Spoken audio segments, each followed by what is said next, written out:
Hi everybody, and welcome to the video all three of you have been waiting for.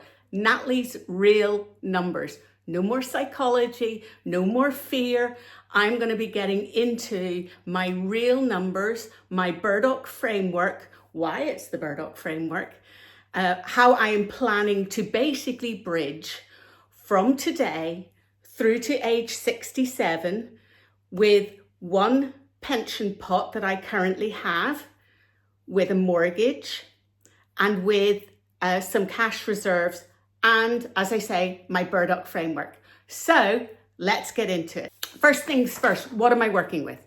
Okay, hopefully if this works, I've got a graphic up here as well.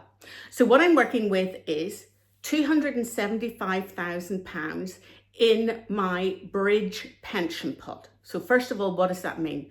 That is the pension pot that I have set aside to get me from today through to the state pension. I do have another one that is ring fenced for post 67. There's currently 220 in that. So, but that is for future Natalie. That is not my bridge money. I still have liabilities of a mortgage of 35,000 that I am potentially going to be using this bridge pot to pay off. Again, more on that later. And I have my framework. Now, if the graphic has worked, you can see a little figure in this image, and that's Burdock. That's Burdock, the dandelion tamer. It's part of the characters that I've created in my world of Cove Hollow, which is a complete other side hobby. But he's one of my favorite characters, and I just wanted to call my framework after him. So that's why it's called the Burdock Framework. I know I've had some questions about it. I know some people have been Googling it, and who knows, the fact that you've been Googling it might mean that someday the Burdock Framework does come up in a Google search, which would be absolutely flippin' hilarious. Anyway, what is this designed to do? What is the framework designed to do? Well, the first thing is, and again, I'm using my cheat sheet, so do forgive me, folks. It's to get me to the age 67 or 68, depending on how the government changes our retirement age of Gen X. I think because my birthday is 71, so I'm 55 now, I have to spend another 2 months waiting for state pension if they change it to 68, given the 8-year sort of cohort range that they do. So it could be 67, it could be 68. Some choices that I've made.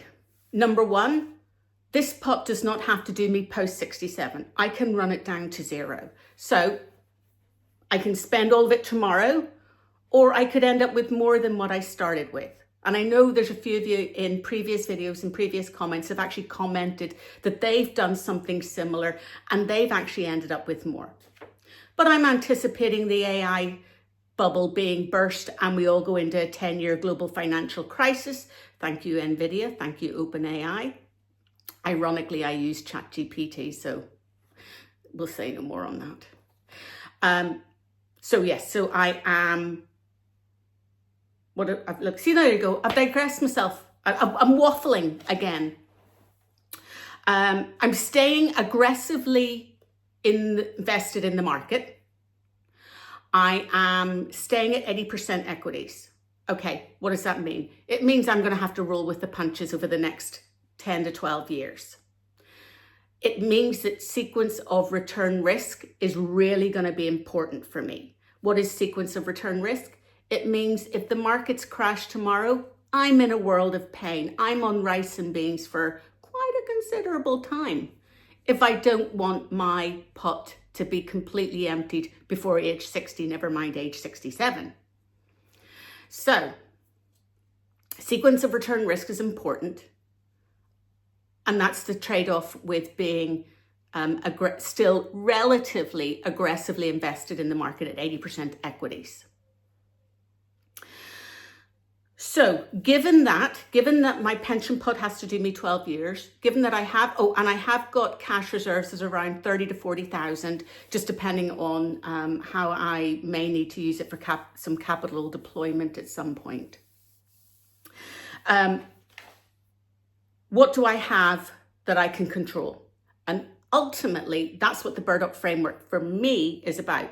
It's I want to be able to control what I can control versus leaving it to the market gods. I'm a program manager by trade, retired, but I can only control what I can control. The same way in Corporateville, I could only control what I can control, and I have to be able to pivot, adapt, overcome, find solutions, problem solve, and I'm bringing all that into my framework. Is it convoluted? Is it a simple 4% withdrawal rate? No. Is it a little bit more complex? Yes, but it suits me. It's how my brain works. It's my framework. I'm not suggesting anybody else ever uses it. I invite you all to kill it with fire if you think that it needs to be killed with fire. But it's mine. So, what can I control? I can control what I spend. And that ultimately is the premise of Burdock. Control my spending, know my budget, know what I have to spend, what my floor is, and work upwards from that. That's essentially Burdock. I'm going to then show you, hopefully, a little graphic, the Burdock difference. See, I have them all printed out here as well, but hopefully I can get them into this system. So I can control what I spend.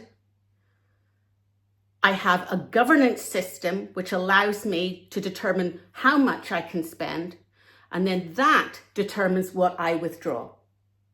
So it's a little bit opposite to the withdrawal strategy 4%, where it says, hey, you can withdraw this much, now go spend it. Mine works from the bottom up. What do I need to spend? Where's my flexibility? Now I know how much I can withdraw. That's it. That's it. You could stop the video now if you wanted to, but if you want to see some real numbers, keep going. Hopefully there is now the Burdock Framework up on the screen, and you can see that I have 4 tiers: normal, sideways, bear, and crash. And you can see what the spending is at those levels. Now you can see here I've got with and without the mortgage. Again, I'm going to come back to that. I have a £35,000 mortgage, which the fixed rate is up October 2027. And so I'm intending to take 3 capital lumps, tax-free lump sum, out of the 275 over the next 18 months to pay off the mortgage. So although you can see 2 different spending levels here in this image, essentially I will be dropping down by October 2027's review into the bottom one, the mortgage-free tiers. So those are the tiers that I'm going to start talking about essentially from here on in, because I'm assuming that the 270 is basically going to go down to 245 because I'm going to take 30,000 out as tax-free lump sum. It's 10 chunks each, £10,000 chunks each. The reason is that gives me 3 spending reviews of my Burdock Framework to determine whether or not that's a good idea, okay? Again, I'm giving myself options and flexibility. If I am not mortgage-free by October 2027 because the markets have tanked, okay, I keep paying the mortgage. Nothing changes. So, these are my numbers. Now, how do I know that these numbers are valid? Because I track every penny I spend every single month, and I have done so for quite a few years. So these are valid numbers for me. Are they your numbers? No, they're mine. They are what I know as a single person living in her own home with a mortgage of $35,000. I know what I spend every month. So looking at this, normal, I can, and again, we're assuming mortgage free at this point, just for the purposes of this video and just for looking at the numbers.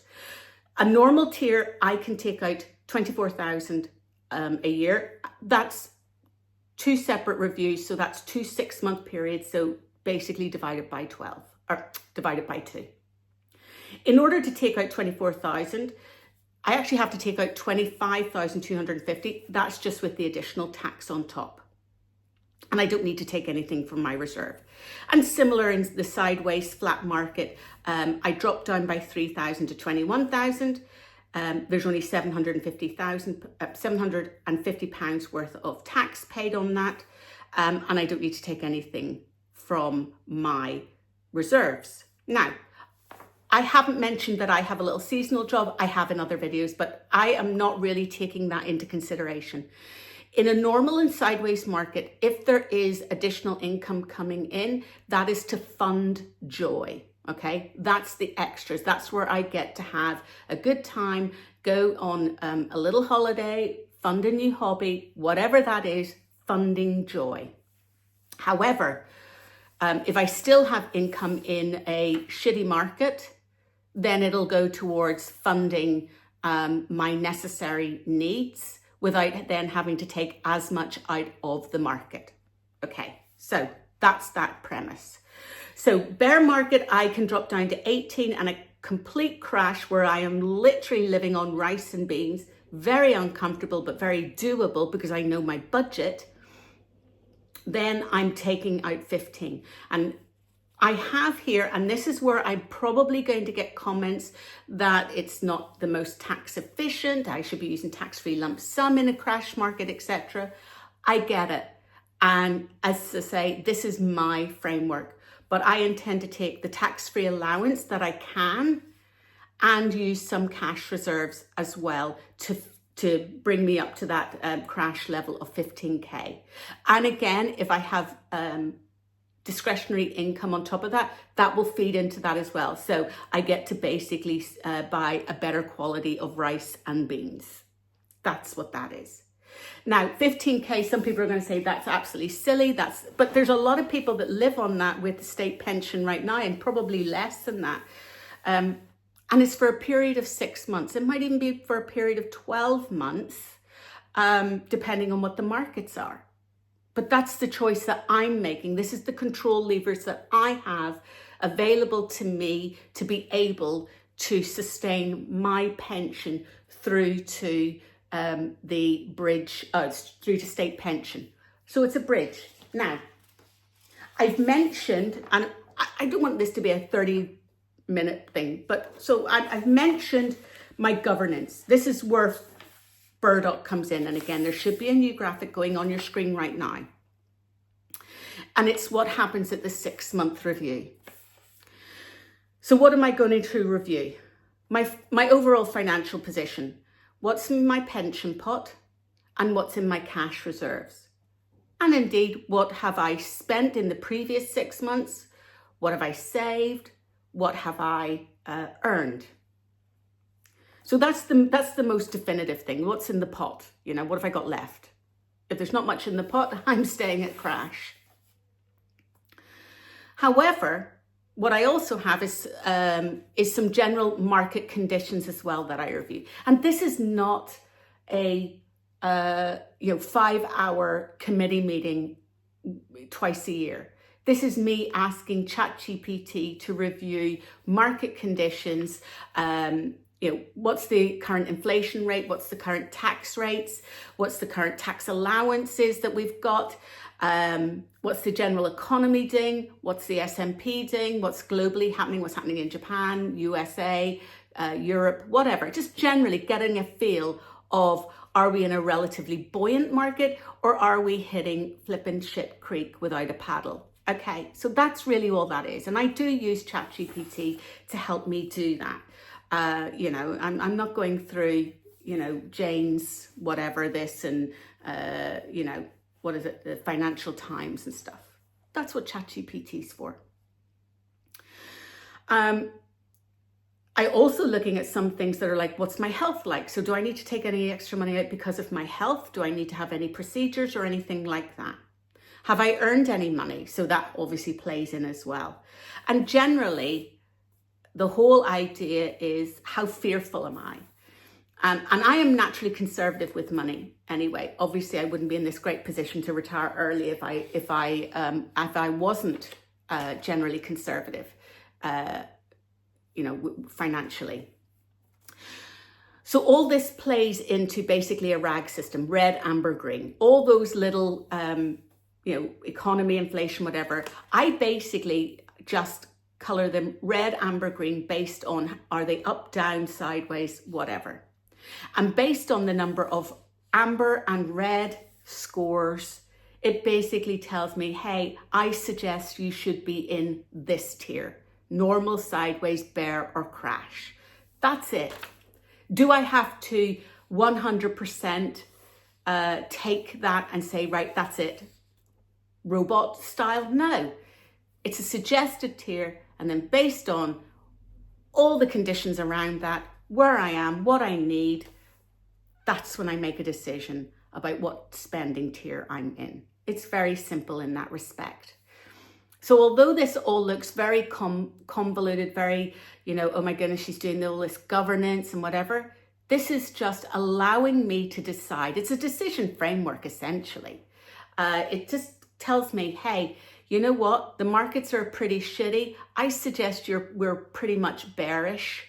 And I'm like, okay, we're bearish. I think I might try crash for a while just to see. And as an experiment, can I do it? Because I'm conservative and, I'll probably hedge a little. Now, Natalie, if you always hedge downwards, you're not going to live your life. And that's true. And that's one of the comments I probably will get as well. So at certain reviews, there will be literally a question posed in my framework that says, are you getting a little excess? So are they growing so well that you're not doing what your pension is there to do, which is to help you live, thrive, enjoy life? And if that's the case, then I have to take money out and spend it. I have to fund my joy. One of the big bucket lists I have in my retirement, and it's like a 10-year horizon, is to go to Japan. So if I am being a little overly conservative and I've got a little money left in the pot, it's a nicer style of Japan that I'm going to visit. So it might be business class flights. It might be staying in a nicer type of hotel, whatever that may be. It also provides for a legacy. If I have grandkids, I want to be able to give them a good start from day one. So a little bit of an ISA or a SIP for them from day one. That gives them 60 years of compounding interest. So I do have checks and balances. I'm not going to live on a crash level for years. And so I just want to make sure I have covered all my lovely little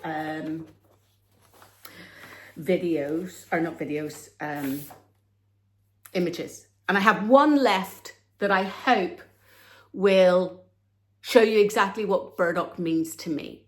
And it's this one. Essentially, a normal tier means I get to live a nice, comfortable life. I can spend at the Marks and Spencer's Waitrose level. If it's flat, I'm looking at my club card and nectar points at Sainsbury's and Tesco's. If it's bare, it's Lidl's yellow price stickers for me. And if we're in a crash market, it's literally going to be rice and beans. Now that's a slight exaggeration, but what it also means is I go to the cupboard first for food. So that tin of peaches at the back from, out of date from 2015, that gets used. And also my dad had a newsagents. And so a lot of food that would come back would be like out of date or busted packs of, Uncle Ben's rice and stuff like that. So I'm well used to living, on the rice and beans level. So although it's a bit of a joke and, we're having a bit of fun on this, it's essentially this: cut your coat according to your cloth. Know your budget and spend accordingly. None of us know what the markets are going to do. None of us have got the perfect retirement framework. And if you have, feckin' sell it. I'll buy it off you. Hey, if you've got it, licked, brilliant. Let us all know in the comments, your definitive plan.